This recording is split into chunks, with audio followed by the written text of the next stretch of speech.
فرماتے ہیں والذین یجتنبون کبائر الاثم، اللہ کہتے ہیں جنت میں جانے کے لیے یہ ضروری ہے کہ یہ وہ لوگ ہیں جو قیمت ہے نا جو ڈائمنڈ والی گھڑی کی، وہ اللہ بتا رہے ہیں یجتنبون کبائر الاثم، کہ یہ کبیرہ گناہوں سے بچتے ہیں۔ کتنا بڑا اللہ نے احسان کر دیا کہ چھوٹی موٹی خطائیں، ویسے ہی اللہ کہتے ہیں چھوٹی موٹی خطائیں میں یا تو دنیا میں ہی سزا دے دوں گا یا اپنی رحمت سے ویسے ہی معاف کر دوں گا، یا نمازوں سے معاف ہو جائیں گی، روزوں سے معاف ہو جائیں گی، تراویح سے معاف ہو جائیں گی، تلاوت سے معاف ہو جائیں گی، لیکن کبیرہ گناہ توبہ کے بغیر معاف نہیں ہوتا۔ تو جنت کی قیمت کیا ہے؟ کبیرہ گناہوں سے بچنا۔ کبیرہ گناہ کون سے ہیں؟ سب سے بڑا گناہ اسلام میں فرض نماز جان کر قضا کر دینا۔ اور یہ جو نیا فتویٰ آج کل نئے نئے اسکالرس کا آ رہا ہے نا کہ ضرورت کے وقت 2 نمازیں آپ اکٹھی پڑھ سکتے ہیں ظہر کے ساتھ عصر، بالکل غلط ہے، الٹے لٹکے ہوئے ہوگے قیامت کے دن۔ ایسی کوئی حدیث نہیں ہے کہ نبی نے ظہر کا وقت داخل ہوتے ہی، سوائے حج پہ کہ ظہر کا وقت داخل ہوا اور فوراً آپ نے عصر بھی پڑھ لی ہو۔ سفر کے بارے میں تو ائمہ کا اختلاف ہے، اس میں بھی یہ قول زیادہ مضبوط ہے دلیل کے لحاظ سے کہ اس میں جمع صورتاً جمع کی ہے، ظہر کو عصر کے قریب لے کر گئے، عصر کو مقدم کیا، لیکن وہ پھر بھی اختلافی مسئلہ، اس میں انشاءاللہ دلائل سے کلپ ریکارڈ کرواؤں گا۔ لیکن یہ جو آج کل لوگوں نے شروع کر رکھا ہے نا، وہ وہی انجینئر کو سن کے کہ جی ایکچولی یوں ہیں تو شاپنگ کے لیے جانا ہے، قضا کرو گے نماز الٹے لٹکے ہوئے ہوگے۔ اللہ کہے گا میں نے تو انجینئر کو فوکس کر رہا ہے، ایک حوالہ اس نے دے دیا، تو میں جو قرآن میں الحمد سے لے کے والناس تک 20 دفعہ کہہ چکا ہوں نمازوں کی حفاظت، نمازوں کی حفاظت، نمازوں کی حفاظت، تو یہ کون سی حفاظت ہے کہ ظہر کا وقت داخل ہوتے ہی آپ عصر بھی پڑھ رہے ہو ساتھ میں، مغرب کو آپ عشاء میں لے کے جا رہے ہو، یا مغرب کا وقت داخل ہوتے ہی عشاء بھی پڑھ رہے ہو، یہ حفاظت ہے یا ضائع کرنا ہے؟ یہ عبداللہ بن مسعود کہتے ہیں جب قرآن کہتے ہیں نا ہر نماز کی حفاظت کرتے ہیں ایمان والے، تو حفاظت کا مطلب کیا ہے؟ ہر نماز اپنے ٹائم پہ پڑھنا۔ سمجھتے ہو کہ نہیں سمجھتے؟ تو یہ کوئی عذر نہیں ہے کہ آپ کو کسی نے ریفرنس دے دیا اور آپ نے فوراً فتویٰ چینج کر لیا، تو یہ ریفرنس کی آپ ڈیپ میں گئے ہو۔ پرسوں میرے 3 دن پہلے میرے پاس بندہ آ گیا کہ جی نبی نے ظہر عصر اکٹھی پڑھی ہے ظہر کے وقت میں نے کہا کون سی حدیث ہے؟ دکھایا تو عربی میں وہ الفاظ نہیں تھے۔ کمبختوں تم تو ترجمے دیکھ دیکھ کے اپنا ایمان ضائع کر رہے ہو۔ میں نے کہا عربی الفاظ دکھاؤ مجھے، عربی میں ایسا کوئی لفظ نہیں تھا، ترجمے میں کیا ہوا تھا کسی نے۔ یہ تو آج کل لوگوں کے نماز کا یہ بیڑا غرق کر دیا ہے۔ تو اللہ میاں قرآن میں ایویں ہی کہہ رہے ہیں کہ حافظوا علی الصلوات والصلاۃ الوسطیٰ، کہ نمازوں کی حفاظت کرو۔ اس کا کیا مطلب ہے؟ 2 نمازیں اکٹھی پڑھو؟ حفاظت کا مطلب ہر نماز اپنے ٹائم پہ پڑھو، آگے پیچھے نہ ہونے دو۔ اور پھر اللہ اسپیشل کہہ رہے ہیں خاص طور پر عصر کی نماز آپ نے اسی کا بیڑا غرق کر دیا، ظہر کے ساتھ ملا دیا آپ نے۔ تو یہ قرآن کی یہ نصوص، میدان جنگ میں اللہ نماز کو ٹائم سے ٹالنے کی اجازت نہیں دے رہا، میدان جنگ، اور آپ شاپنگوں میں لوگوں کو کیا کہہ رہے ہو؟ اور کہہ رہے ہو اکیڈمی میں ایکچولی تھوڑا ہمارے بھی کبھی کبھار مصروف ہوتے ہیں۔ وہ جو عبداللہ بن عباس کی حدیث ہے نا، اس کا میں مطلب بتاؤں گا انشاءاللہ۔ اس میں بہت خیانتیں کی ہیں ترجمہ کرنے میں اور اس کی تفسیر کرنے میں۔ ان کے شاگرد نے اس کا کیا مطلب بتایا۔ ان کا شاگرد کہہ رہا ہے عبداللہ بن عباس ظہر کو عصر کے قریب لے کر گئے اور عصر کو مقدم کیا، یہ ان کا شاگرد کہہ رہا ہے کہ میرا خیال ہے ایسے کیا۔ اس کا ترجمہ انجینئر صاحب نے کیا کہ کوئی حنفی بیٹھا ہوا تھا، اس نے یہ تعویل کر دی۔ پھر کہہ رہا ہے کہ میں عبداللہ بن عباس کو فالو کرتا ہوں، کسی اور کو نہیں۔ عبداللہ بن عباس نے یہ کب کیا کہ ظہر کا وقت داخل ہوتا ہی عصر پڑھ لی ہے، یا ظہر کو عصر تک قضا کیا ہے؟ یہ کب کیا ہے؟ ان کا شاگرد جو بتا رہا ہے اس کو آپ کہہ رہے ہو کہ میں وہ حنفی تھا کوئی شاگرد۔ فضول قسم کی، جس آدمی کو انزائٹی کا پیشنٹ ہو، جو جس کو پتہ ہی نہیں کہ اوٹ پٹانگ پھینکے جا رہا ہے، اور میں اللہ کی قسم مجھے اس پہ تعجب نہیں ہوتا، وہ جو سامنے بیٹھے ہوئے مکھنچو ہیں مجھے ان پہ تعجب ہوتا ہے۔ یار لپیٹنے کی بھی تو کوئی حد ہوتی ہے۔ تم اس سے پوچھ نہیں سکتے کہ حضرت یہ تعویل جو کہے کہ ظہر کو مؤخر کیا عصر کو مقدم کیا، یہ کسی حنفی نے کی ہے یا عبداللہ بن عباس کے شاگرد نے کی ہے؟ شاگرد نے کی ہے تو شاگرد استاذ کی بات کو زیادہ سمجھتا ہے، یا 1500 سال کے بعد ایک جہلم میں بیٹھا ہوا انجینئر عبداللہ بن عباس کو زیادہ سمجھتا ہے؟ سمجھ میں آ رہی ہے بات کہ نہیں آ رہی ہے؟ پھینکے جاؤ، پبلک بیٹھی ہے کیچ کرنے کے لیے۔ ہمارے ایک استاذ تھے، اللہ ان کی مغفرت کرے اگر انتقال ہو گیا۔ استاذوں کے بارے میں ایسی بات کرنی تو نہیں چاہیے، لیکن اب کسی کو کیا پتا، وہ کرتے تھے اس طرح کی باتیں نا تو پھر طلبہ مذاق اڑاتے تھے۔ وہ کیا کرتے جب کلاس میں آتے نا تو اپنی تعریفیں بہت زیادہ کرتے تھے۔ وہ تھے قابل استاذ لیکن بہت زیادہ کرتے تھے، میں یوں ہوں، میں یوں ہوں، میں یوں ہوں، میں یوں ہوں، پھر بولتے رہتے۔ تو میں نے ایک دن ایک لڑکے کو دیکھا وہ یوں یوں کر رہا ہے بیٹھ کے، یوں یوں یوں۔ میں نے کہا یہ کیا کر رہا ہے بھائی تو؟ وہ لڑکا بھی میں جانتا ہوں یہاں بیان میں بھی بیٹھا ہوا ہے، اب وہ تو ہمارا دوست اب تو بڑا ہو گیا، وہ بچے جوان ہو گئے اس کے، تو وہ یوں یوں کر رہے ہیں نا۔ میں نے کہا کہہ رہے ہیں یار یہ پھینک رہے ہیں، میں لپیٹ رہا ہوں۔ وہ پتنگ میں نہیں مانجا پھر میں لپیٹ رہا ہوں۔ اچھا یوں ڈیسک کے نیچے کر کے لپیٹ رہا ہوتا تھا۔ میں نے کہا یہ تو ایسا نہیں کرو یار۔ کہتے ہیں بھائی ایک دن ان کی تعریف ہم نے سن لی، 2 دن ہو گئے، 3 دن ہو گئے، یار اب یہ اتنا دنیا میں نیک کہ یہی ٹیچر ایک پیدا ہوئے ہیں۔ ٹیچر واقعی قابل تھے لیکن بہت زیادہ کرنے لگے تھے نا، تو ہمیں بڑی ایسی آئی۔ تو اگلا پھینکے جا رہا ہے آپ بیٹھ کے کیا کر رہے ہو؟ لپیٹے. نبی حضرت صفیہ کو بخاری میں ہے کہ گھر چھوڑنے کے لیے گئے, یعنی مسجد سے باہر نکل. تم تو ترجمہ دیکھ لو اس کا, اور ترجمہ بھی غلط ہو سکتا ہے. عربی الفاظ تو دیکھو نا, تم علماء سے تو پوچھو. ظہر کے ساتھ عصر اکٹھی ہو رہی ہے, مغرب کو ڈیلے کیا جا رہا ہے, اور دلیل وہ عبداللہ بن عباس کی دی جا رہی ہے کہ میری امت حرج میں نہ پڑے. اور یہ بھی کہا جا رہا ہے کہ اگر ہر نماز اپنے ٹائم پہ ہی پڑھنی تھی تو اس میں آسانی کیا ہوئی؟ او بھائی, آسانی اس میں ہے کہ آپ کو 2 نمازوں کے لیے 2 دفعہ آنا ہے. اب ایک ہی دفعہ میں 2 نمازیں نمٹ جائیں گی, تو یہ آسانی نہیں ہے. تو کامن سینس کی بات ہے. کسی دن کسی ضرورت سے امام صاحب یہ کریں کہ ظہر کو عصر تک لے گئے, عصر کے قریب ظہر پڑھ لی اور کہا عصر کا وقت داخل ہوتا ہے ایسے بھی پڑھ لیں گے, بڑی سہولت ہو جاتی ہے اس سے. تو کبھی کبھار اگر کوئی ایسا کر لے کوئی حرج نہیں ہے. تو نبی نے بھی ایسا اسی لیے کیا ہے کہ کبھی کبھار کر لیا جائے تو کوئی حرج نہیں ہے, لیکن اس میں ہر نماز اپنے ٹائم پہ ہی پڑھی ہے. سمجھتے ہو کہ نہیں سمجھتے؟ یہ کہاں لکھا ہے کہ قضا کی ہے وہ؟ تو میں ان سے پورا کلپ ریکارڈ کرواؤں گا. تو ابھی تو صرف یہ بتانا ہے کہ ابھی جب آپ وہاں اکیڈمی میں بیٹھا کریں تو یوں کر کیا کریں, یوں. جب کوئی بولا کریں ٹھیک ہے, لپیٹنے کے لیے بہترین چیز ہے, صحیح ہے نا. باقی متاثر نہ ہوا کریں. یہ ریسرچ بھائی, اٹ از کالڈ ریسرچ, وہ کوئی ریسرچ نہیں ہے. عبداللہ بن عباس سے سنن نسائی میں خود یہ تعویل منقول ہے کہ ظہر کو مقدم کیا, عصر کو, ظہر کو مؤخر کیا, عصر کو مقدم. اور دوسری کتابوں میں ان کے شاگرد کہہ رہے ہیں کہ ایسا کیا ہے. ان کو کہہ رہے ہیں وہ کسی حنفی نے بول دیا ہوگا میں تو ابن عباس کو فالو کرتا ہوں. ابن عباس کو آپ فالو نہیں کر رہے, آپ ابن عباس پر وہ چیز تھوپ رہے ہو جو آپ کی اپنی ذاتی رائے ہے, جس سے عبداللہ بن عباس بری ہیں. سمجھتے ہو گے نہیں سمجھتے؟ تو ہر نماز, کیونکہ مجھے لوگوں نے بتایا کہ دفتروں میں لوگ شروع کرتی ہے ظہر کے ساتھ اکٹھی عصر بھی پڑھ رہے ہیں. تو یہ اللہ جو کہہ رہا ہے عصر کی حفاظت کرو, اور میدان جنگ میں بھی اللہ نمازوں کے طریقے بتا رہا ہے, تو یہ اس تکلف کی کیا ضرورت تھی؟ تو یہ نماز اپنے ٹائم پہ پڑھو, ایک ہی چیز رہ گئی ہے. تو اس لیے اللہ نے کیا فرمایا, والذین یجتنبون کبائر الاثم, تو کبیرہ گناہوں سے بچتے ہیں. کبیرہ میں سب سے پہلے نماز کا ضائع کرنا ہے. دوسرا زنا کرنا, قتل کرنا, ماں باپ کو, بولو منہ سے جلدی لو, ماں باپ کو ستانا, تکلیفیں پہنچانا. پھر چوری کرنا جس پہ حد جاری ہوتی ہے, اور ہومو سیکسولیٹی یہ بھی کبیرہ گناہ ہے. اور سود کھانا, بینک میں جاب کرنا, سودی بینک میں, کیونکہ آپ سود میں تعاون کا ذریعہ بن رہے ہیں. علماء کہتے ہیں کبیرہ گناہ وہ گناہ ہے, ہر وہ گناہ جس پہ جہنم کی وعید ہو یا اللہ اس کے رسول کی طرف سے لعنت ہو. تو نبی نے سود دینے والے لینے والے پر بھی لعنت, سودی لین دین پہ گواہ بننے والے پر بھی لعنت, سودی لین دین کے کو لکھنے والے پر بھی لعنت کی ہے. تو یہ بھی کبیرہ گناہ میں داخل ہے. انشورنس میں جاب کرنا, انشورنس, کیونکہ وہ سود اور جوئے کا مجموعہ ہے, وہ بھی کبیرہ گناہ میں داخل ہے. عورت کا کبھی کبھار بے پردگی ہو جائے تو صغیرہ, مکمل مسلسل بے پردہ رہنا, مسلسل جیسے کہ عادت ہی ہوتی ہے, تو وہ کس میں داخل ہے؟ منہ سے پھوٹ, کبیرہ میں داخل ہے. کبھی بد نظری ہو گئی غلطی سے, صغیرہ میں داخل ہے. بد نظری کی عادت پڑ جانا, بولو کبیرہ میں داخل ہے. ہینڈ پریکٹس کا بھی ایسا ہی مسئلہ ہے, کبھی کسی سے غلطی سے ہو گیا, بہت زیادہ غلبہ تھا اس کے اوپر, غلط کیا اس نے, توبہ استغفار کرے, لیکن وہ کبیرہ میں نہیں آئے گا. لیکن یہ کام جو کرتا ہے ایک دفعہ نہیں ہوتا, اس سے یوز ٹو ہوتا ہے. تو جب آپ یوز ٹو ہو گئے تو یہ کس میں آ گیا؟ صغیرہ گناہ کا جب اصرار ہونا, کرتے رہو, تو وہ کبیرہ میں داخل ہو جاتا ہے. وہ سمجھتے ہو کہ نہیں سمجھتے؟ اسی طرح اور بہت سارے گناہ ہیں.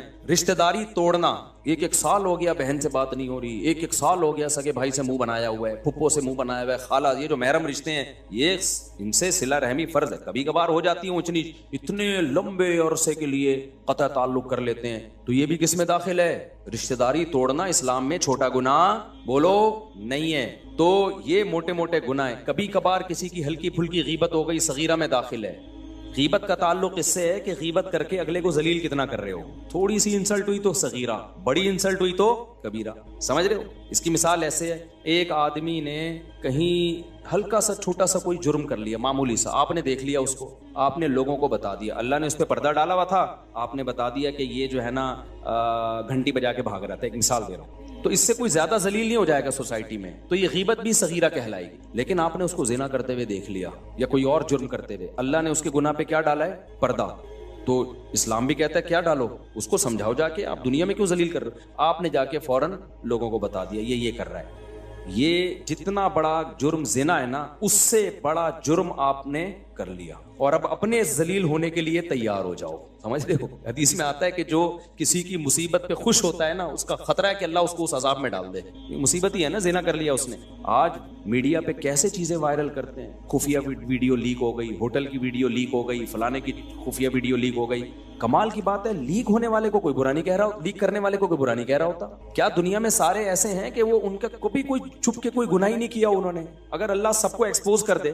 عامر لیاقت کی بیوی نے کیا کیا تھا, اس کی برہنہ ویڈیو شائع کر دی. اس وقت سارے کلپ عامر لیاقت کے خلاف بن رہے تھے. میں حیران تھا, اس کی بیوی کو کوئی کچھ نہیں کہہ رہا. کتنی بڑی مجرم تھی وہ عورت, کتنی ذلیل عورت تھی وہ, کہ جو میاں بیوی کے خاص معاملات ہوتے ہیں اس میں وہ بے شرم عورت جو ہے اس کے بغیر کپڑوں کی ویڈیو وائرل کر رہی ہے, اور لوگ اسے ایک لفظ کہنے کے لیے تیار نہیں ہے. سارا نزلہ عامر لیاقت پہ اتار رہے ہیں. تو یہ ہماری سوسائٹی کا نا بہت بڑا عیب ہے کہ جو گناہ کچھ وائرل کر رہا ہے اس کو ایک لفظ نہیں بولا جاتا, اور سارا نزلہ اس پہ جو چھپ کے گناہ کر رہا ہے. جو چھپ کے کر رہا ہے تو شریعت نے تو اس پہ پردہ ڈالنے کا حکم دیا ہے. ہاں کھلے عام کر رہا ہے تو پھر اس کو ذلیل کرتے پھرو. تو یہ بہت بڑا المیہ ہے ہماری سوسائٹی کا بھائی. بتا رہے ہوتے ہیں مزے لے لے کے اس نے یہ کیا, اور پھر ان میں اکثر جھوٹ بھی ہوتا ہے, ہمیشہ سچ نہیں ہوتا اس میں. تو اس لیے, اور خاص طور پہ طلاق کے بعد نا یہ ذہن میں رکھو, میاں بیوی ایک دوسرے پہ الزام لگاتے ہیں. ان الزاموں کو کبھی ویلیو نہ دیا کرو. شوہر کہتے ہیں میری بیوی غلط تھی اس لیے میں نے طلاق دے دی. بولو تو الو کا پٹھا ہے, جب دے دی ہے تیری بیوی نہیں ہے تو شرم نہیں آتی کسی اجنبی عورت کے بارے میں ایسی باتیں کرتا ہوا؟ بس نہیں اچھی تھی تو نے چھوڑ دیا نا, تو تیرا کام تھا کر لیا. کیوں بول رہا ہے کہ وہ ایسی تھی وہ ویسی تھی؟ میڈیا پہ جب بھی کوئی بغیرت آیا کرے نا, طلاق دے کے بولا کرے میری بیوی نے یہ کیا اس لیے میں نے چھوڑا, اس بغیرت گالیاں لکھ کے دیا کرو. گالیوں کا اثر پڑتا ہے, آپ سمجھ رہے ہو کہ اس پہ اثر نہیں ہوگا, ہوگا اثر. جب گالیاں جائیں گی نا دبا کے, وہ پڑھے گا کمنٹس, اس کی نیندیں اڑیں گی, بولے گا میں نے غلط کر دی. اور اسی طرح عورت اپنے شوہر پہ الزام لگا رہی ہو نا علیحدگی کے بعد, اس نے یہ یوں تھا, یہ یوں تھا, یہ یوں کرتا تھا, یہ لڑکیوں سے باتیں, اس کو بولو تو ایک نمبر کی کیا ہے, بے شرم ہے. جب تیرا میاں نہیں ہے تو تجھے کیا لینا دینا؟ تو یہ ہماری سوسائٹی میں نا, اور میڈیا والے بھی چسکے لیتے ہیں بالکل, تو بہت مزے لے لے کے اس کو وائرل کر رہے ہوتے ہیں. تو یہ اسلام میں حرام ہے, گناہ بولو کبیرہ ہے. اسی طرح بھائی کہتے ہوئے ڈر لگتا ہے لیکن مسئلہ ہے میں چھپا نہیں سکتا, مرد کے لیے داڑھی کاٹنا بھی گناہ ہے, بولو کبیرہ, یہ بھی گناہ کبیرہ میں آتا ہے. تغییر خلق اللہ میں آتا ہے. عورت کا آئی بروز بنانا گناہ ہے, بول دو نا کبیرہ ہے, کیونکہ نبی نے لعنت کی ہے. ہاں کسی عورت کی آئی بروز بہت زیادہ گھنی ہوں اور آپس میں بہت زیادہ ملی بھی ہوں تو پھر اتنا سیٹنگ کی جا سکتی ہے کہ اس کو نارمل حالت, بیوٹی کی نیت سے نہیں, عیب دور کرنے کے لیے اس کو نارمل کنڈیشن پہ لایا جا سکتا ہے. اس کی مثال ایسے ہے کہ جیسے دانتوں میں جو خلا پیدا کرے گا نا بیوٹی کے لیے, نبی نے اس عورت پہ لعنت کی ہے. عرب کے میں ایسا ہوتا تھا, خواتین کیا کرتی تھی, اس زمانے میں بھی ڈینٹسٹ ہوتے تھے, تو دانتوں میں نا خلا پیدا کرواتی تھی, کیونکہ دو دانت میں اگر بیچ میں گیپ ہو تھوڑا سا, بعض لوگوں پہ اچھا لگتا ہے نا, بول دو اچھا لگتا ہے, وہ بعضوں کے نہیں بھی لگتا. تو نبی نے لعنت فرمائی, المتفلجات, وہ عورتیں جو دانتوں میں گیپ پیدا کرواتی ہیں ان پر اللہ کی لعنت. کیوں؟ اللہ کی بنائی ہوئی تخلیق کو کیا کر رہی ہیں, چینج. دانتوں کی سیٹنگ آپ چینج نہیں کر سکتے. آپ کی ناک جیسی ہے اللہ نے گاڈ گفٹڈ ہے, اس کو چینج مت کرو کہ آپریشن کر کے اتنی باریک نہ. وہ ڈاکٹر دکھا رہے ہوتے ہیں یہ والی ناک پسند ہے, یہ مائیکل جیکسن کی ہے, یہ فلانے کی ہے, یہ فلانے کی ہے, کون سی سوٹیبل ہے. یہ نہیں ہے بھائی, جو اللہ نے ناک دے دی وہی ہے. ہاں کسی میں عیب پیدا ہو جائے, چاہے وہ پیدائشی ہو یا ایکسیڈنٹ کی وجہ سے ہو, اس عیب کو دور کرنا جائز ہے. اب ایکسیڈنٹ ہوا, اچھی والی ناک دائیں بائیں ہو گئی, تو اس کو سیٹنگ پہ لا سکتے ہو بھائی. یا پیدائشی طور پر پیدا ہوا بچہ, کوئی ناک اس کی غیر معمولی طور پر بھدی ہے جو عام لوگوں کی ہوتی نہیں ہے, کوئی غیر معمولی ہے, اس کو آپریٹ کر کے نارمل کنڈیشن میں. اسی طرح دانت آگے بھی نہیں کر سکتے پیچھے بھی نہیں, لیکن کسی کے پیدائشی طور پہ دانت بہت زیادہ آگے نکلے, یعنی جب دانت نکلے تو بعض لوگوں کے دانت ایسے ہوتے ہیں نا ہونٹوں سے بالکل باہر آ رہے ہوتے ہیں, قدرتی طور پر ایک عیب ہے, وہ کھانے میں مشکل, پینے میں مشکل, وہ ہر وقت دانت دکھا رہے ہوتے ہیں لوگوں کو. تو ایسی صورت میں یہ چونکہ ایک عیب ہے, اس کو آپریٹ کر کے نارمل کنڈیشن پہ لانا بولو جائز. تو اسی طرح آئی بروز بنانا عورت کے لیے, بیوٹی کے لیے حرام ہے. لیکن اگر کسی کی بہت زیادہ جنگل بنا ہوا ہے اور بالکل ملی ہوئی آپس میں, تو ان کو اتنی کنڈیشن میں لانا جو نارمل ہوتی ہیں, نارمل عورتوں کی ہوتی ہیں. لیکن ایسی 100 میں 2-4 ہی ہوتی ہیں ایسی عورتیں جن کی بہت زیادہ بھدی آئی بروز ہوں, ورنہ خواتین اس فتوے کا سہارا لے کے پھر کیا کرتی ہیں, اچھا ہماری بھی بھدی ہیں. آپ کے بھدی ہیں یا نہیں اس میں آپ کی رائے کا اعتبار نہیں ہے. اگر آپ کی ایسی ہے جیسے نارمل خواتین کی ہوتی ہیں تو بس یہ اس کو چھوڑ دیں اپنے حال پہ. ہاں اگر 100 میں کوئی 2-4 خواتین ایسی ہوتی ہیں, جیسے 2-4 ہوتے ہیں جن کی ناک بہت ہی موٹی پیدا ہو گئی, 2-4 ہوتے ہیں جو بےچارے لنگڑے پیدا ہو جاتے ہیں, 2-4 ہوتے ہیں سینکڑوں میں جو کوئی معذور ہوتے ہیں, تو ایسے ہی 2-4 خواتین سینکڑوں ہزاروں میں ایسی ہو سکتی ہیں جن کے آئی بروز بہت زیادہ بھدی ہوں, وہ اس کو سیٹنگ پہ لا سکتی ہیں. سمجھتے ہو؟ تو اسی طرح ناخن نہ کاٹنا, نبی نے 10 چیزیں پیغمبروں کی فطرت میں بتائی ہیں, ان میں ناخن کاٹنا. جو فیشن کے لیے چھورے گھونپے میں ہے نا, اتنے بڑے بڑے چاقو نکلے ہوئے ہوتے ہیں, اچھے بھی نہیں لگتے, یہ دہشت ہوتی ہے. اور کتنی تکلیف ہوتی ہے خواتین کو کھانا کھانے میں, اور جو ہے وہ کس قدر مصیبت ہے یار. ایک ہمارے تو تھوڑے سے ناخن بڑھ جائیں ایسی الجھن شروع ہو جاتی ہے. اپنے آپ کو کیوں عذاب میں ڈالا ہوا ہے تم نے بھائی, کاٹو ناخن کو. انگریزوں سے آئی یہ چیزیں. تو یہ سب چیزیں تغییر خلق اللہ میں داخل ہیں, تو یہ سب کبائر میں داخل ہیں. تو ان سب سے بچنا ہے, جنت حاصل کرنا ہے. آگے اللہ فرماتے ہیں وَإِذَا مَا غَضِبُوا هُمْ يَغْفِرُونَ. جنت کی قیمت میں یہ بھی ہے غصے پہ کنٹرول. جو جنتی ہے نا وہ اگر جنت میں جانا چاہتے ہیں تو اللہ کہتے ہیں جنت کی قیمت کیا ہے, غصہ آئے تو کنٹرول کرنا ہے کہ کس پہ جاری کرنا ہے اور کس پہ جاری نہیں کرنا. بعض لوگ کہتے ہیں ہمارے اندر کنٹرول ہی نہیں. یہ آپ کے اندر کنٹرول نہیں ہے اتنا جتنا جب طاقتور کے سامنے آپ جب غصہ آتا ہے تو کنٹرول ہوتا ہے کہ نہیں ہوتا. میں نے دیکھا ہے جو کہتے ہیں نا, ہمارے دو جاننے والے تھے تو ان کو بہت غصہ آتا تھا, بہت زیادہ. باپ کے سامنے چیختے, ماں کے سامنے چیختے, بیوی کے سامنے چیختے, دنیا میں ہر ایک کے سامنے, ہمارے سامنے بھی چیختے. جب غصہ آتا نا وہ ایک دم سیٹنگ آؤٹ. اب کسی کو پتہ نہیں چلے گا کس کی بات بہت پرانا. ایک دم ہوٹل میں گئے تو کھانا تھوڑا سا اونچ نیچ تھا, وہ ویٹر کے سامنے چیخنا شروع کر دیا, ہوٹل کے اونر کے سامنے چیخنا, اور تو نے یہ کیا بنایا. میں نے سمجھایا, میں نے کہا بھائی اتنا بھی برا نہیں بنایا. خیر ان کی جاب لگ گئی کسی کمپنی میں, ملٹی نیشنل کمپنی میں نا, اچھی پوسٹ پہ چلے گا, ٹھیک ٹھاک تنخواہ. وہاں ایک دن مینیجر تھے وہ, تو غصہ آیا امپلائی پہ چیخ لیے. جیسے اب خود اپنا قصہ مجھے سنا رہے ہیں, کیسے جیسے میں چیخا نا تو کمپنی کا جو مالکان تھے ان میں سے کوئی ہوگا جس کے شیئر زیادہ ہوں گے, وہ آیا اور کہنے لگا کہ سر بات یہ ہے کہ یہاں جو ہے نا پن سائلنٹ, پن ڈراپ سائلنٹ, ہمیں ایسی خاموشی چاہیے.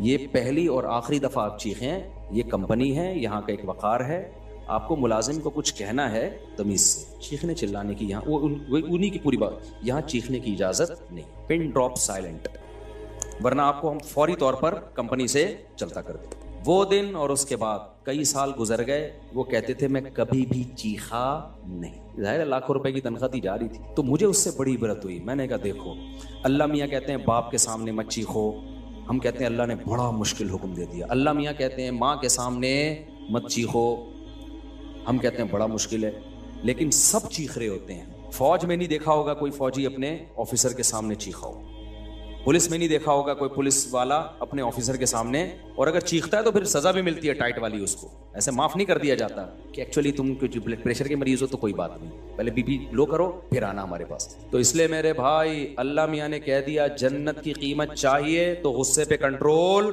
بولو کرنا پڑے گا, اور پھر بھی اگر ہو جائے تو توبہ استغفار کرو, مایوس نہ ہو. تو نبی نے فرمایا جس کو غصہ آیا اور وہ غصہ جاری کرنے پر قادر بھی تھا, سامنے والا کمزور ہے, یہ مار سکتا ہے اس کو, اللہ کی رضا کے لیے غصہ پی گیا, فرمایا اللہ قیامت کے دن اس کو تمام مخلوق کے سامنے بلائیں گے اور یزوجہ من الحور العین ما یشاء, اسے کہیں گے یہ جتنی حوریں کھڑی ہیں نا ان میں جو تجھے پسند ہو اس سے نکاح کر لے. سمجھتا ہے کہ نہیں سمجھتا؟ یہ حور کا مہر ہے. اب سوال پیدا ہوتا ہے غصے میں اور حور سے شادی میں مناسبت کیا ہے یار؟ بے بھائی غصے پہ کنٹرول, کمزور پہ غصہ آیا دل چاہ رہا ہے چپیٹ لگا دوں, کمزور کھا سمجھ کے ترس کھا کے اس کو چھوڑ دیا کہ اللہ کے لیے کیا کر دو, معاف کر دو. باپ پہ غصہ آیا برداشت کر لیا, کس کے لیے یار؟ باپ کے تو اللہ نہ بھی ہونا ویسے ہی برداشت کرنا چاہیے یار, کتنے احسانات ہیں اس کے. چپ کر کے سنتے رہا کرو ابا کی. اللہ کا حکم نہ بھی ہوتا تو باپ خود بھی تو اس کی کوئی ویلیو ہے کہ نہیں ہے؟ ماں کی کیسی بڑی نعمت ہے یار, کتنا پالا ہے اس نے. تم کیا 2 منٹ واش روم میں ماں جاتی ہے نا تو بچہ چیختا ہے, جس سے اتنا گہرا لنک رہا ہو بھائی اس کو تو جوتا لا کے پکڑا دیا کرو اور کہا کرو جتنا دل چاہے نا تو میرے سر پہ مار, ساری دنیا کے سامنے چیخ سکتا ہوں لیکن تیرے مجھ پر اتنے احسانات ہیں, تیرے سامنے میں آواز نہیں اٹھاؤں گا. ہم نے عزت دار لوگوں کو دیکھا ہے, مائیں مارتی ہیں مار کھاتے ہیں, چھانٹے پڑتے ہیں خوش ہوتے ہیں. آج بہت فرعون بن گئی ہے جو نوجوان نسل ہے نا, بہت فرعون بن گئی ہے. تم لڑو جاؤ اپنے سے, اپنے باہر کسی آدمی سے جا کے لڑو. تو نبی صلی اللہ علیہ وسلم نے فرمایا جس نے غصے پہ کنٹرول کیا تو کیا ہوگا, یزوجہ من الحور العین. تو میں یہ بتا رہا تھا کہ اس میں مناسبت کیا ہے, حور میں اور غصے پہ کنٹرول کرنے میں مناسبت کیا ہے؟ مناسبت یہ ہے کہ مرد کے لیے نا سب سے اٹریکٹیو چیز کیا ہے؟ عورت ہے نا. کتنے نیک لوگ ہیں عورت دیکھ کے پگھل جاتے ہیں. ابھی کوئی حور آ جائے یہاں پہ گھوم کے چکر لگا کے چلی جائے نا, سب میرا بیان چھوڑ کے اس کا موبائل نمبر مانگ رہے ہوں گے اس سے. یہ 4 شادیاں اسی لیے تو ہیں کہ تاکہ تم جو ہے نا برائی کی طرف نہ جاؤ. بڑے بڑے لوگ پھسل جاتے ہیں عورت کے اس میں، عورت کی لالچ میں نا بہت برباد ہوتے ہیں. تو مرد کے لیے سب سے اٹریکٹیو چیز کیا ہے؟ عورت. اور سب سے کڑوی چیز کیا ہے؟ غصے کو پینا. سمجھ رہے ہو؟ غصہ پینا آسان کام جب آ رہا ہوتا ہے نا، آدمی کہتا ہے بس میں جاری کروں غصہ. اس غصے کو پینا ایسے جیسے کریلے کا جوس پی رہے ہو آپ.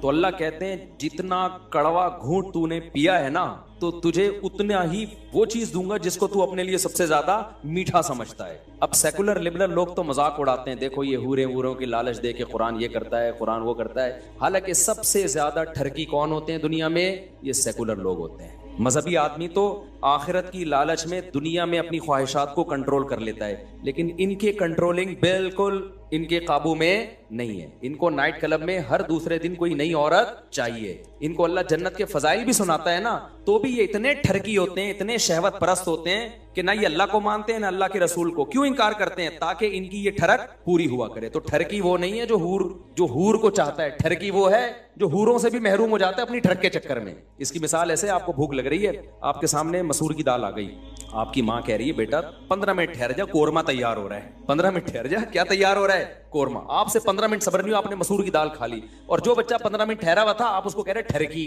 دیکھ قورمے کی لالچ میں آیا ہوا ہے ٹھرکی. ماں کہے گی ٹھرکی وہ نہیں ہے، ٹھرکی کون ہے؟ تو ہے. 15 منٹ صبر نہیں ہوا تجھ سے، قورمہ چھوڑ دیا اس کے چکر میں، دال کھا لی، دال سے صبر نہیں ہوا، تو ٹھرکی تو ہے. وہ تو صبر والا ہے، اس کو صبر کا بدلہ مل رہا ہے کہ دال چھوڑی ہے 15 منٹ صبر کیا، اب کیا مل رہا ہے اس کو؟ قورمہ مل رہا ہے. تو ٹھرکی وہ نہیں ہے جو حوروں کی لالچ میں زنا چھوڑ دیتے ہیں، ٹھرکی وہ ہے جو حوروں کی لالچ پہ بھی متاثر نہیں ہوتے. کہتے ہیں نہیں ہمیں عورت چاہیے، حلال ہو حرام ہو اس کی پرواہ نہیں ہے، ہمیں شراب چاہیے، کباب چاہیے. تو سیکولر لوگ ٹھرکی ہوتے ہیں، مذہبی لوگ ٹھرکی نہیں ہوتے. جو مذہب کو فالو کر رہے ہیں ان کی بات کر رہا ہوں. سمجھتے ہو کہ نہیں سمجھتے؟ تو بھائی ہم تو اللہ کی نعمتوں کا سن کے بہت خوش ہوتے ہیں، کیونکہ ہمیں تو آخرت میں حوریں چاہیے. جس کو نہیں چاہیے وہ نہ کرے بھائی، تمہیں نہیں ملیں گی، ہم تو چاہیے. جب مل رہی ہوں گی نا پھر یہ سیکولر لوگ سب سے زیادہ کیا ہوں گے؟ یہ سب سے زیادہ ٹینشن میں ہی ہوں گے. تو ہم تو جب اللہ شراب کی نعمت بیان کرتا ہے جنت میں ملے گی، ہم اس پہ بھی کیا ہوتے ہیں؟ خوش. جب اللہ دودھ کی نہروں کا تذکرہ کرتا ہے ہم اس پہ بھی کیا ہوتے ہیں؟ خوش، کیونکہ ہمیں تو تازہ دودھ پسند ہے. اللہ کہتے ہیں انگور انار کے باغات ہوں گے، ہم اس پہ بھی کیا ہوتے ہیں؟ خوش، کیونکہ ہم فنٹر بننے کی کوشش نہیں کرتے. اللہ ہمیں تو انار بھی اچھے لگتے ہیں، ہمیں تو انگور بھی اچھے لگتے ہیں. ساری نعمتیں جب اللہ بیان کرتا ہے بھائی ہم تو محتاج ہیں، ہم تو فنٹر گیری میں نہیں آتے. تو بالکل اس کی مثال ایسے ہے، ہمارے حضرت ایک دعوت پہ گئے، بس بیان جلدی سے میں 2-4 منٹ میں ختم کرتا ہوں. ایک دعوت پہ گئے، ایک پیر صاحب بیٹھے ہوئے تھے، تو حضرت بھی تھے اس دعوت میں. تو جو مرید تھا نا اس نے مرغے اور وہ بڑا مرغن غذائیں، بریانی، کوفتے، کباب بنا کے رکھ دیے. وہ پیر صاحب خامخواہ کے فنٹر بن رہے ہیں نا کہ نہیں یہ کیا ہے؟ دنیا پرستی، ایک ڈش ہونی چاہیے بس ہلکی سادہ، یہ کیا ہے؟ حضرت فرمایا آپ کے لیے نہیں میرے لیے، سارے کوفتے نا اپنی طرف آپ نہیں. تو بھائی جو چیز اچھی ہے وہ اچھی لگے گی کہ نہیں لگے گی؟ کسی کو کوفتے پسند ہیں، کسی کو کباب پسند ہے. حالانکہ اس پیر کو سب سے زیادہ دل چاہ رہا ہوگا کہ وہ جو لیگ پیس ہے نا اس پہ میں شبخون ماروں. تو اللہ کو فنٹر گیری پسند نہیں ہے. تبھی دیکھو ایک صحابی دعا مانگ رہے تھے، اللہ تو مجھے مصیبتیں دے اور پھر صبر کی توفیق دے. نبی نے اس دعا کو پسند نہیں کیا. یہ عبدیت کے خلاف ہے. بھائی دعا مانگو اے اللہ تو ہمیں مصیبتیں نہیں دے، ہمیں خوشیوں بھری زندگی چاہیے. اور دیکھو پیغمبر کی سیرت کیسی بے داغ ہے یار، کیسی تواضع. حدیث میں آتا ہے جب روزہ افطار کا ٹائم ہوتا نا، اللہ نے کہا نا الی اللیل، رات تک روزہ مکمل کرو، یعنی غروب آفتاب تک. تو ہمارے نبی میں تو بہت صبر تھا، کئی وقت بھوکا رہتے تھے، فاقوں سے رہتے تھے، بہت برداشت تھی. افطار میں جلدی کرتے تھے. اس میں کیا حکمت ہے؟ افطار میں اتنی جلدی کہ ایک صحابی کو کھڑا کر دیا پہاڑ پہ، جیسا ہی سورج غروب ہو اشارہ کر دینا، فوراً افطار. یہ تواضع. بھائی اللہ میں نے پابندی یہاں تک لگائی ہے، اب ہم اس سے آگے نکلنے کی کوشش. ہم اللہ کو بتائیں گے اللہ تو نے تو کہا 12 گھنٹے کا، میں 14 گھنٹے کا رکھوں گا، میں 15 گھنٹے کا روزہ ہوں، مجھے کوئی بھوک نہیں ہے. پکوڑے کھا رہے ہیں لوگ، کھجوریں کھا رہے ہیں، میری صحت پہ کوئی فرق. ایکچولی میں بہت مضبوط اعصاب کا مالک. کیوں فنٹر گیری کر رہے ہو؟ اللہ کو عاجزی دکھاؤ. اے اللہ تو نے جب کہا رک جاؤ ہم رک گئے، اور تو نے اب یہ تھوڑی کہا کہ کھاؤ، تو نے بس پابندی اٹھا لی ہے نا، تو اب ہم تو کھائیں گے کیونکہ تیری پابندی کی وجہ سے رکے ہوئے تھے. اب تو نے جب پابندی اٹھا لی ہے تو ہم تو بھائی غلام ہیں، عبد ہیں، محتاج ہیں، ہمیں تو کھانا پینا چاہیے. ہم فوراً دسترخوان کی طرف جائیں گے کیونکہ اب رکنا یہ فنٹر گیری ہے. ٹھیک ہے نا، یہ کیا ہے؟ تبھی دیکھو بقرعید میں نبی صلی اللہ علیہ وسلم صبح عید سے پہلے کچھ نہیں کھاتے تھے بلکہ قربانی کا گوشت کھاتے تھے. وہاں تواضع ہے قربانی کا گوشت کھانا، کیونکہ اللہ نے ضیافت کی ہے تو بھائی ہم اللہ کی ضیافت کھائیں گے. ہم نہ کھجور کھائیں گے نہ کچھ اور کھائیں گے. اللہ جب ہمیں بکرے کاٹ کاٹ کے کھلا رہا ہے, تواضع کا تقاضا یہ ہے کہ تھوڑا صبر کرو, بکرا آنے والا ہے. اللہ کی جو ہمارے لیے جانور حلال کیا نا, جو ضیافت کی ہے, روزہ رکھنے پر اللہ نے بقرعید میں پابندی اس لیے تو لگائی ہے, تو یہ تواضع تھی کہ اس وقت بھوکا رہنا, بھئی قربانی کے گوشت سے کھانا. لیکن عید الفطر میں آپ عید سے پہلے کھاتے تھے, کیوں؟ یہ بتانے کے لیے کہ رمضان ختم ہو گیا. اب اگر نہ کھاتے نا تو لوگ کہتے ہیں اب کیونکہ نہ کھانے کی عادت پڑ چکی ہے تو یوز ٹو ہو گئے ہیں, تو کوئی بات نہیں, اب ہمیں عادت ہو گئی ہے, اب ہم کوئی صبح ناشتہ ہمارے لیے ضروری نہیں, اب ہم اپنے 12 بجے 1 بجے کھا لیں گے. نہ, نبی صلی اللہ علیہ وسلم نے عید کی نماز سے پہلے کھایا, کھجور کھائی, حالانکہ آپ کھانے پینے کے شوقین نہیں تھے. اس میں علماء نے حکمت بتائی ہے, اس لیے کھایا یہ بتانے کے لیے کہ آج اللہ کی طرف سے ہم پر پابندی نہیں ہے. اب نہیں ہے تو ہم تو کھائیں گے بھائی. ہاں, جس نے صوفی بننا ہے, زیادہ فنٹر بننا ہے, وہ نہ کھائے. سمجھتے ہو کہ نہیں سمجھتے؟ تو افطار میں جلدی کا بھی یہی مطلب ہے. تو کہاں سے کہاں بات چلی گئی, یہ کس بات پہ میں نے اتنے واقعہ سنا ہے یار. ایک تو یہ موضوع سے میں ہٹ جاتا ہوں نا. ابے یہ بات کیا چل رہی تھی ہیں؟ ہاں, تو حوروں کا میں کہہ رہا تھا. تو بھائی جب اللہ تعالیٰ ہمیں, اچھا اسی میں یہ بھی ہے, بعض لوگ عید کا چاند نظر آتا ہے تو رو رہے ہوتے ہیں, رمضان چلا گیا, ہاں یہ کیا ہو گیا. تو میں ان لوگ سے کہتا ہوں تم کل بھی پرسوں دوبارہ سے رمضان شروع کر دو. بھائی جب اللہ نے کہا روزے رکھو, ہم کس پہ خوش تھے؟ روزے. لیکن روزہ بہرحال ایک ٹینشن ہے, آدمی اس طرح سے ایکٹیو نہیں رہتا. میں تو بہت ہی مرجھایا ہوا رہتا ہوں. مجھے کوئٹہ میں ایک پٹھان ملے بوڑھے, ابھی جب میں گیا تھا نا ایک دن کے لیے کوئٹہ, مجھے کہنے لگے مفتی صاحب صرف نسوار کی اجازت مل جائے روزے میں, خدا کی قسم پورے سال روزہ رکھوں گا میں. مجھے وہ بوڑھے میاں کہہ رہے ہیں نا, صرف نسوار کی اجازت مل جائے پورے سال روزے, نسوار کے بغیر صبر نہیں. تو کوئی نسوار کا عادی ہے, کوئی چائے کا عادی ہے, کوئی پان کا عادی ہے, کچھ کی عادت بھی نہ ہو نا, خالی پیٹ منہ انسان کا خشک سا رہتا ہے, کام میں اس کا دل اس طرح نہیں لگتا. تو روزہ ایک بہرحال ایک ٹینشن ہے. تو جب تک اللہ نے ٹینشن دی ہے ہم وہ ٹینشن لیں گے. جب اللہ اٹھا دے گا تو روئیں گے نہیں, ہم خوش ہوں گے.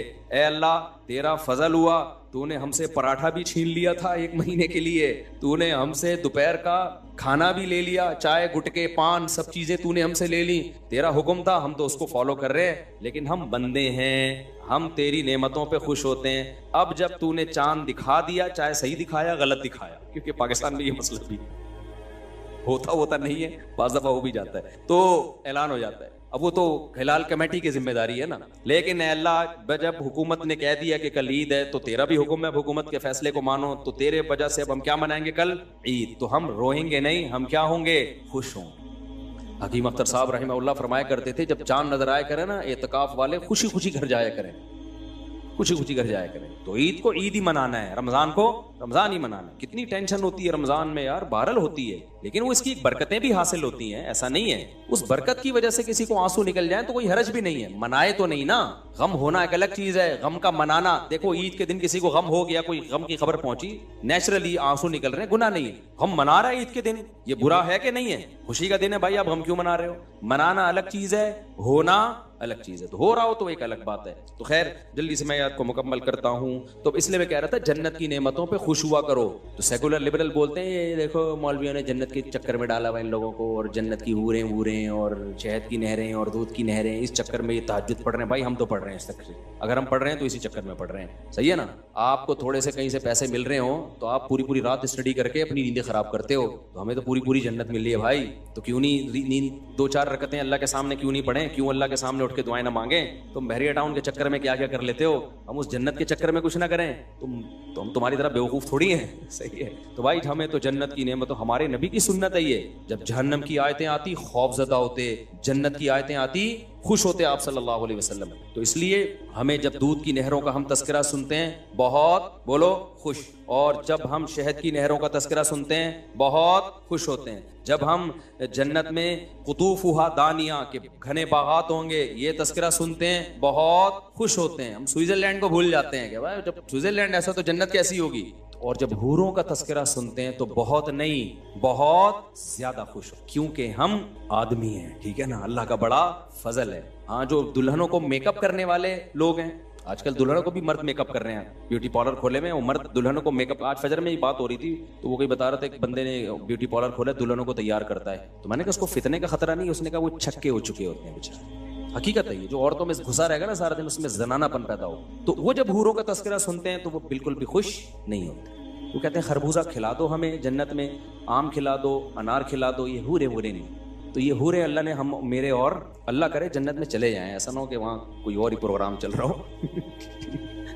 تو جنت جہنم کی آیتوں پہ پریشان ہونا اور جنت کی آیتوں پہ خوش ہونا یہ ایمان کی علامت. بس یہ میں آیت کا ترجمہ کر کے ختم کر دوں. آگے اللہ فرماتے ہیں والذین استجابوا لربہم، یہ اللہ کی دعوت پر لبیک کہتے ہیں. واقاموا الصلاۃ، جنت کی قیمت بیان ہو رہی ہے نا. اقاموا الصلاۃ، نماز قائم کرتے ہیں. یہ نہیں کہ اکیڈمی میں 2 نمازیں قائم کا مطلب ہی ہر نماز اپنے ٹائم پہ پڑھنا ہے. اور وامرہم شورا بینہم، اور ان کے اہم معاملات مشورے سے طے ہوتے ہیں، فنٹر نہیں ہوتے. اس میں ہر آدمی یہی سمجھتا کہ مجھے ایکچولی کسی سے مشورہ لینے کی ضرورت نہیں ہے، میری مینٹل لیول بہت اوپر ہے.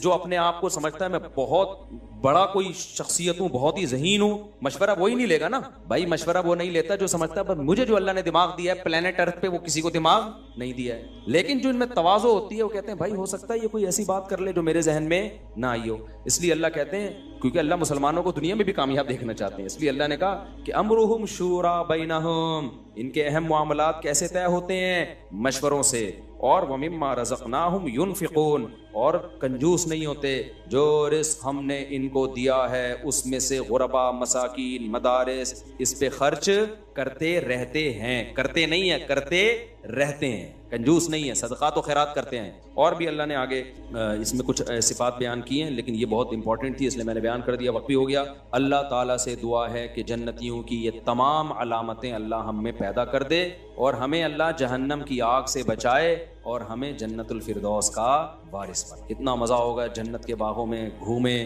اور او بھائی بس چھوڑو یار، ایک حور ادھر ایک حور ادھر، سبحان اللہ. آپ بولو گے یار اگر پرانی والی بھی آئے گی تو پھر حوروں کا کیا فائدہ.